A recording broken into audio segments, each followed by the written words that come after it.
नमस्कार, मैं हूं संजय शर्मा। आप देख रहे हैं 4 PM न्यूज़ नेटवर्क।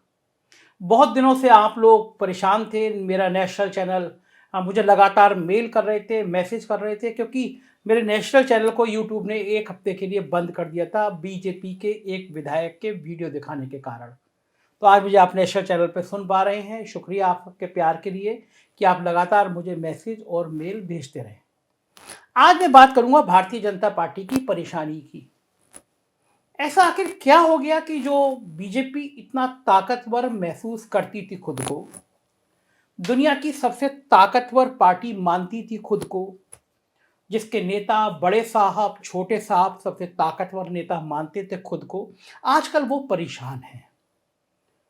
पूरी दुनिया में जिसकी सबसे ज्यादा साख है बीबीसी, उसके ऑफिस पर इनकम टैक्स के छापे पड़ जा रहे हैं। पवन खेड़ा एक बयान देते हैं और अमित शाह जी उस बयान पर एकदम तुल जाते हैं। और छत्तीसगढ़ में जहाँ पे कांग्रेस का अधिवेशन होने जा रहा है, उस अधिवेशन से पहले छत्तीसगढ़ में ईडी छापे मारना शुरू कर देती है। तो परेशानी है तो है क्या? क्या डर है, क्या तकलीफ है, क्या सोच है? भारतीय जनता पार्टी इतनी कंफ्यूज क्यों हो रही है 2024 से पहले? कहां कुछ गड़बड़ नजर आ रहा है भारतीय जनता पार्टी को? कहां कुछ परेशानी नजर आ रही है भारतीय जनता पार्टी को? इस पे हम आज बातचीत करेंगे। दरअसल भारतीय जनता पार्टी कुछ तो साहिब के मित्रों की वजह से और कुछ सत्ता विरोधी रुझानों से परेशान है। मगर आज हम बात करेंगे भारतीय जनता पार्टी के सामने खड़े उन फैक्टर्स के जिक्र करने जा रहा हूं। मैं आपसे उन मुद्दों का जिक्र करने जा रहा हूं जिनकी वजह से साहिब समेत पूरी भारतीय जनता पार्टी हिली हुई दिखाई दे रही है।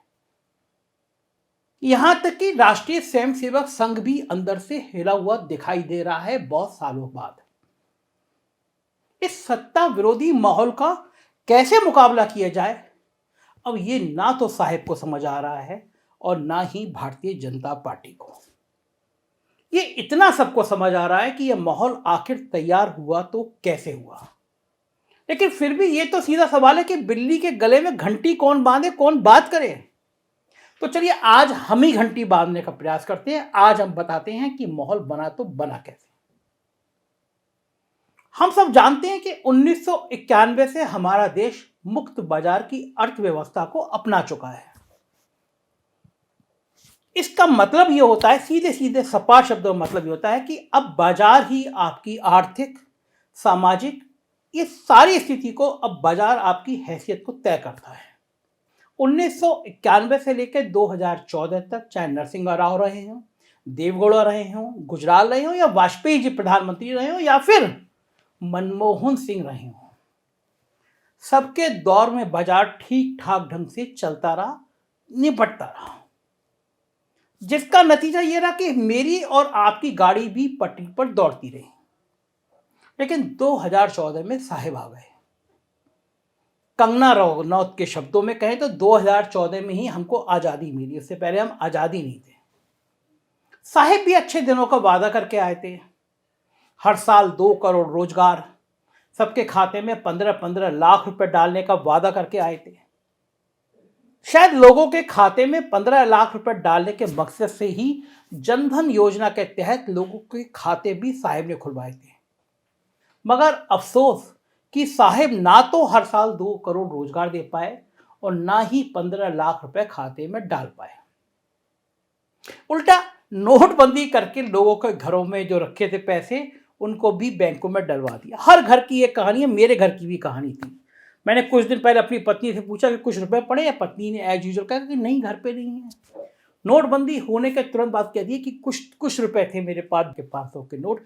ये कुछ नोट मतलब 5 नोट, 4 नोट, ये इस देश की महिलाएं हमेशा बचत करके रखती थी, लेकिन एक झटके में उनकी बचत खत्म हो गई। और जब लोगों के पैसे बैंकों में पहुंच गए तो उस बैंकों से क्या क्या किया साहब ने, ये सबके सामने।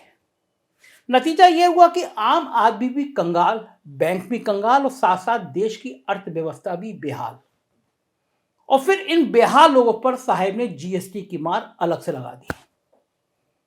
इन सब का नतीजा यह हुआ कि देश में 90% से ज्यादा रोजगार देने वाले असंगठित क्षेत्र की कमर टूट गई।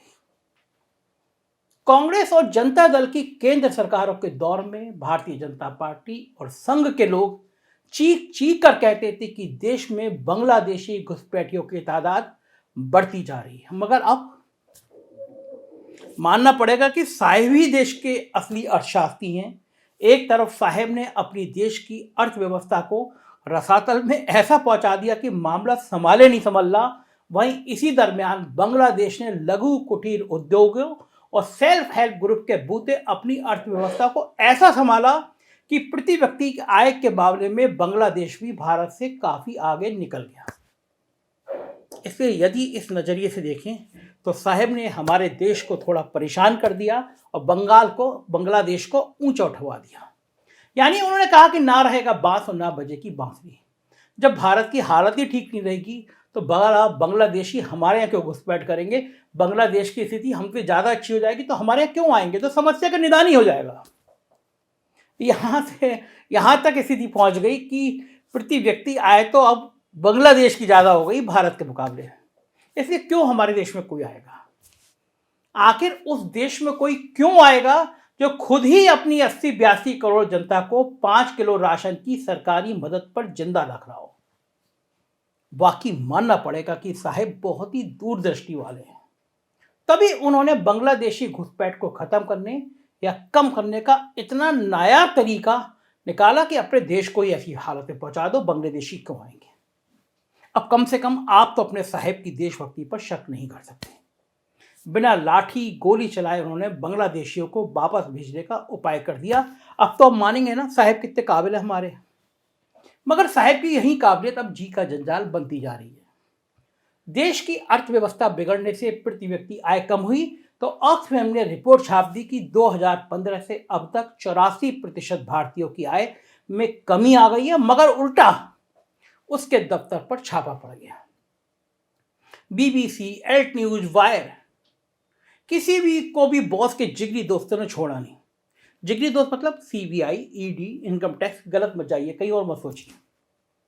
हालत यह हो गई कि आम जनता ने केंद्रीय जांच एजेंसियों को और भारतीय जनता पार्टी के बीच में कोई फर्क करना ही छोड़ दिया। उन्होंने कहा दोनों तो एक ही हैं। जो ईडी से बीआरएस लेता है वो भारतीय जनता पार्टी में आके विधायक और मंत्री बन जा रहा है। ऐसे में साहेब और उनकी भारतीय जनता पार्टी के बारे में माहौल तो खराब हो गई। 5 किलो राशन की मदद भी 4-5-6 महीने लोगों को अच्छी लगती है, फिर कहते हैं तो हमारा हक है, इसमें आप क्या एहसान कर रहे हैं? कांग्रेस भी देती थी हमको। लेकिन साहब तो अपनी पेटेंट पकोड़ा रोजगार योजना के लायक भी माहौल नहीं बना पा रहे हैं। ऐसे में जनता करे तो करे क्या करे।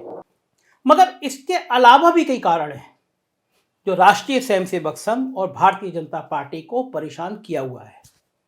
पहला कारण, बिहार, बंगाल, छत्तीसगढ़, महाराष्ट्र और कर्नाटक, यहां से 92 लोकसभा सीटें अकेले भारतीय जनता पार्टी को मिलती हुई दिख रही थी। यहां से अब 20-25 सीटें भी मिल जाएं मुश्किल लग रहा है, ऐसा लोग कह रहे हैं। यानी 70-75 सीटों का सीधा नुकसान अभी दिखाई दे रहा है। बाद में क्या होगा मैं कह नहीं सकता। दूसरा कारण, हरियाणा, मध्य प्रदेश, दिल्ली, राजस्थान, हिमाचल, चंडीगढ़, उत्तराखंड, यहां की 81 में से 80 सीटें लोकसभा की बीजेपी को मिली थी। यहां कम से कम राजनीतिक पंडितों का मानना है कि 20 से 25 सीटों का स्पष्ट नुकसान बीजेपी को दिख रहा है। उत्तर प्रदेश और झारखंड, ये दो ऐसे राज्य हैं, यहाँ की 94 लोकसभा सीटों से 76 सीटें 2019 में भारतीय जनता पार्टी के पाले में गई थी। मगर आज की तारीख में यहां ना तो संघ और भारतीय जनता पार्टी कुछ अनुमान लगा सकते हैं और ना ही विपक्ष कोई अनुमान नहीं लगा सकता। यूपी में ब्राह्मण उत्पीड़न मुद्दा बन रहा है। झारखंड में ओबीसी आरक्षण बढ़ाने का मुद्दा बीजेपी की गले की फांस बन गया है। इन सबके साथ जाति जनगणना का मुद्दा, किसानों की समस्या, बेरोजगारों की समस्या, अग्निवीर का बवाल और उन सबसे बढ़कर देश भर के 90 लाख उन केंद्र और राज्य सरकार के कर्मचारियों का सवाल जो पुरानी पेंशन व्यवस्था की मांग को केंद्र में रखकर इलेक्शन ड्यूटी करने उतरेंगे। अब ऐसे में 100 सीटों के आसपास का नुकसान यूपी झारखंड को छोड़कर दिख रहा है। और यदि यूपी और झारखंड भी इसी ट्रेंड पर चल निकले तो 125 से 150 सीट तक का भाजपा का नुकसान होता हुआ नजर आ रहा है। ऐसी राजनीतिक गलियारों में चर्चा हो रही है। जिस राम मंदिर को भारतीय जनता पार्टी लोकसभा चुनाव से पहले गरमाना चाहती है, उसके ठीक पहले ही रामचरितमानस का बवाल खड़ा करके और उस बवाल को जाति जनगणना की चाशनी में लपेटकर विपक्ष ने भाजपा को अपने ट्रैप में ले लिया है। साफ जाहिर है कि हिंदुत्व का मुद्दा बिखर चुका है। चाय वाले और नीची जाति का मुद्दा तो पहले ही खड़गे जी खत्म कर चुके हैं। अब तो रामचरितमानस के लेखक भी तुलसीदास नहीं बल्कि तुलसीदास दुबे के नाम से बताए जा रहे हैं। बताइए, मैंने पहली बार सुना तुलसीदास दुबे। तो आप सोच सकते हैं कि साहब और उनकी बीजेपी कितनी परेशान है, कितनी फंसी हुई है। बाकी नीतीश कुमार सारे विपक्ष को कह ही रहे हैं कि हमारा सुझाव मानो तो बीजेपी 100 सीटों के नीचे से मर जाएगी। तो यही परेशानी का नतीजा है कि बीबीसी के छापे हैं, छत्तीसगढ़ में छापे हैं, लेकिन इससे माहौल बनने की जगह और बिगड़ रहा है। चुनाव जैसे जैसे पास आएंगे पॉलिटिकल सरगर्मियां बढ़ेगी, हमारी निगाह रहेगी। आप देखते रहिए 4PM चैनल, क्योंकि यही चैनल है जो गोदी मीडिया नहीं है, सच बोलेगा, खरा बोलेगा। हमारे कुछ और राज्यों में भी चैनल हैं, हम चाहेंगे कि आप उनको सब्सक्राइब करें। उत्तर प्रदेश के लिए 4PM यूपी, बिहार के लिए 4PM बिहार, गुजरात के लिए 4PM गुजरात और कर्नाटक के लिए 4PM कर्नाटक। आपका अपना चैनल है, सब्सक्राइब करिएगा। शुक्रिया, थैंक यू।